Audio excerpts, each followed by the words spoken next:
大家好，欢迎收看震动噪音科普专栏，我是国立屏东科技大学机械工程系教授王柏春。这个单元要来探讨的主题是转动机械或是转子系统的频率有哪些啊？这是这个系列的第3篇，什么是轴承缺陷频率？好，那什么是轴承缺陷频率呢？我们首先来看一下这个转子的典型的转子系统系架构，像这个马达有连轴器，那这是带动轴，那通常轴的两端就会有这个轴承，那像在这个案例里面用的是滚动轴承。好，那所以我们来看讲轴承，我们现在了解一下轴承 bearing， 事实上可以概分为2类，一个是滚动轴承。rolling element bearing 有滚珠或是滚阻或者叫滚柱轴承就是 ball bearing 或是 roller bearing。那另外一类当然就叫 journal bearing， 就是滑动轴承。那当然很常见的就是这种油墨 full frame 的bearing。好，那我们这边谈的缺陷频率主要谈的是滚动轴承，所以我们来看滚动轴承的组成呢，第一个有外圈然后有内圈，然后有滚珠、滚子，还有这个保持架 cage 那是让一般的这种滚动轴承呢，它都是内圈跟轴是一个紧配的所以轴旋转，内圈会跟着旋转。那外圈这里呢是固定在轴承座上所以这是我们典型的滚动轴承的组成。好，那当我们讲滚动轴承的缺陷频率呢这是 defective frequency 就有4个 BPFO、BPFI、BSF、FTF。好，那我们就针对这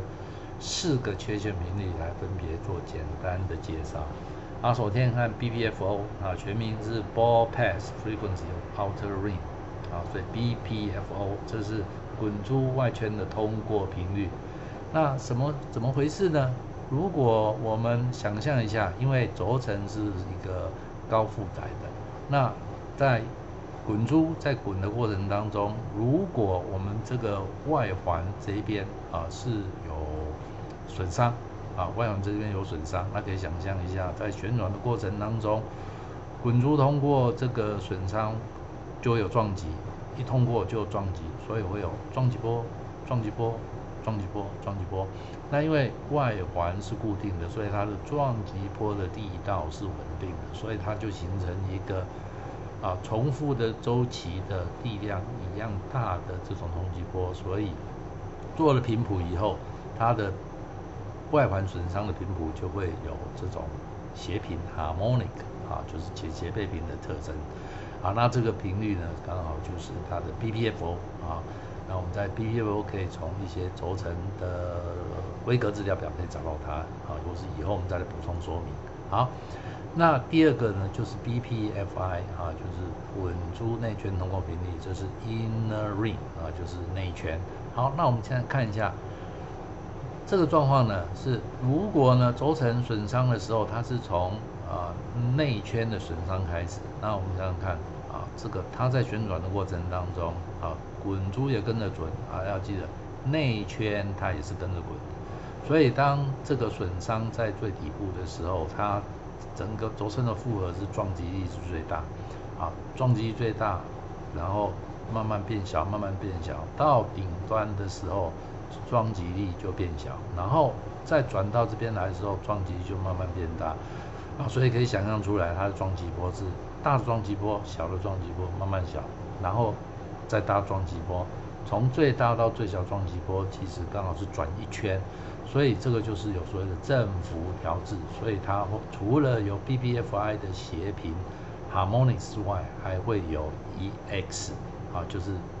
倍转速的变带那这个就是 BPFI 的效应。好，那第3个看呢，就 BSF Ball Spin Frequency 是滚珠旋转那它的状况是什么？如果是滚珠的损伤，那它就是一直在旋转，它其实是慢慢旋转，所以 BSF 的频率会小一点。那因为它是镶在这个保持架 FTF 上面所以它会有 FTF 的变带。好，最后我们看这个 FTF 啊，FTF Fundamental Trend Frequency 就是保持价的旋转频率啊，因为保持价如果有损伤啊，因为保持价是固定这个滚珠的，如果它有损伤。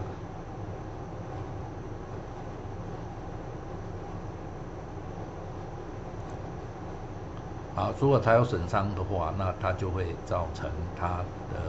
这个固定的一个频率，但它的频率非常小，大概就是